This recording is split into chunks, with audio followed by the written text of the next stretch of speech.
The headline reads, Justice Department seeking to question Pence in January 6th investigation.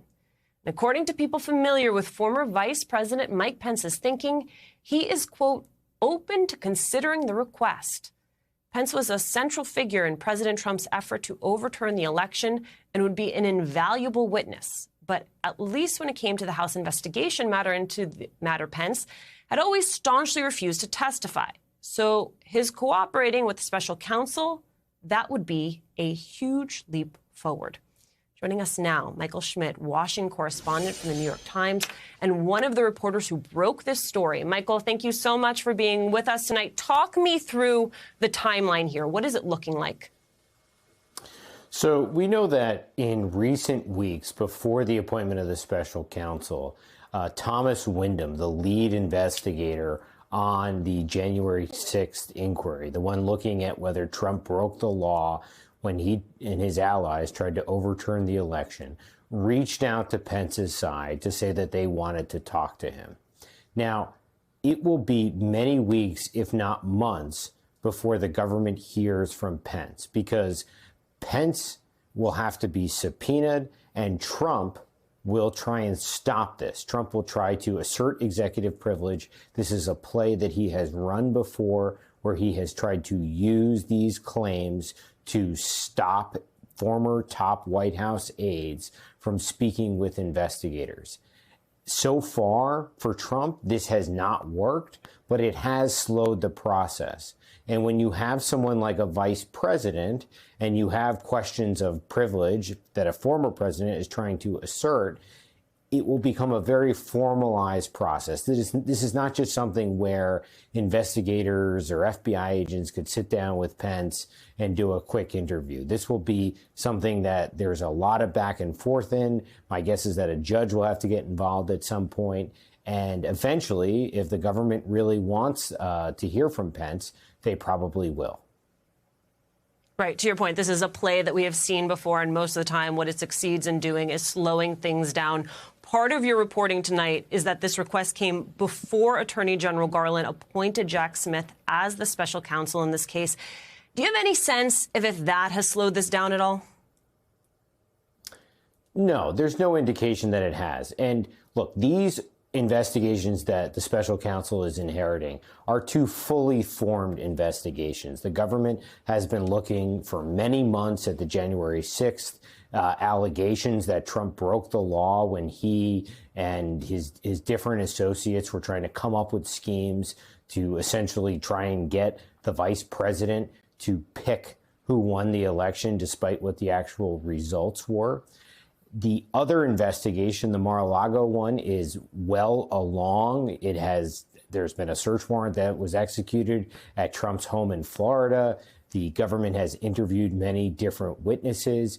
Those investigations are proceeding and are being done by these line prosecutors who will be absorbed by the special counsel's office. The special counsel himself, Mr. Smith, who's coming back from being in The Hague, where he was trying he was a war crimes prosecutor. He will have to get up to speed, and he will be the one who has to make major decisions about whether to grant immunity or whether to execute search warrants, whether to offer plea deals, major investigative decisions like that. But the work of these investigators will continue and can continue while he is getting up to speed. Will it slow it down? My guess is not in a noticeable way that us standing on the outside looking in will be able to tell. The Attorney General went to great lengths last week when he announced the appointment of the special counsel that this would not slow the inquiry. So that's sort of where it stands. Mike, it strikes me, I'm sure it strikes you, that so much of what Pence experienced has already been made public, from his January 4th Oval Office meeting with Trump lawyer John Eastman to the conversation between Pence's chief of staff and lead Secret Service agent on January 5th, warning that the president could turn on Pence himself. Your sense of what the Justice Department is most interested in hearing directly from Pence himself? Well, my guess is that they want to know what Trump's efforts were to pressure him. How under pressure did he feel from the president? Did he feel like the president was trying to rope him into a criminal conspiracy? Did they think that that Pence thought that what Trump was doing was untoward? Just hearing the account of the vice president, you have to remember, Pence was the center of Trump's efforts on January 6th.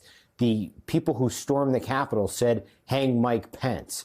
The president wanted Pence to throw out the electors that were there for Biden and pick his electors to allow him to stay in office. It all came down to Pence. He was the central fulcrum of where Trump wanted this entire thing to pivot on. So you would want to hear from him. You would want to know what his accounts were of his what meetings were with Trump. We know that at times Pence had aides in the room. Were there other interactions that Trump had with Pence in which there were other discussions about this? How does Pence's accounts of these meetings hold up with other individuals that were around the White House at the time? Is there differences between the two? What kind of witness would Pence make? How cooperative will he be? These are all things that if you're an investigator and you're trying to look at everything that went on around January 6th, this is one of the most important people you'd want to talk to.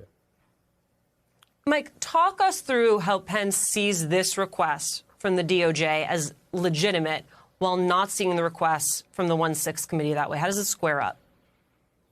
Well, I think that there's a few things. The congressional committee never subpoenaed Pence.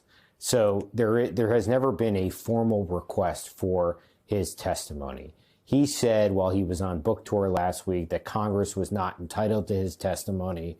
I think there's some argument out there that a vice president doing this would set a bad precedent of sorts of some, sometimes arguments of precedent are made when people don't really want to cooperate. He has criticized the committee, saying that it was partisan or whatever. At the end of the day, if the Justice Department subpoenas him, there isn't really much that he can do. If Trump is not able to assert privilege, Pence will have to cooperate. And it will be difficult for there to be a privilege claim for a range of reasons. One of them is that Trump doesn't control it anymore. The current president does. And I don't think Biden is going to allow Trump to assert privilege to stop this. And Pence has written about some of this in his book. So if he was able to put it in a book, the government will make the argument, well, if you can put it in a book, why can't you talk to the grand jury about it? So he will be sort of legally compelled ultimately to answer these questions. And I think that he sees the criminal investigation from the department as something that is more significant than the January 6th investigation. Mike, I've got about a minute left, but you point this out in your article, which is it's unprecedented for many reasons, but in part because three of the people involved, Pence, Trump, President Biden, all considering or committed to presidential bids for 2024. How does that then factor in here? Well, it certainly provides an incredible backdrop because here you have a central witness who will also be a potential opponent in a Republican primary of Trump. He could do an enormous amount of damage to Trump as a witness. His account could really help prosecutors. And look, this is way down the road, but certainly calling a vice president to testify against a president, while that's something that sounds like it's out of a novel or a thriller, would be pretty compelling and would be something that probably the government would want to use, especially if Pence turns out to be someone who has a clear recollection of what went on and a clear ability to recite what he knows and what he experienced. So in that sense, he could really damage Trump.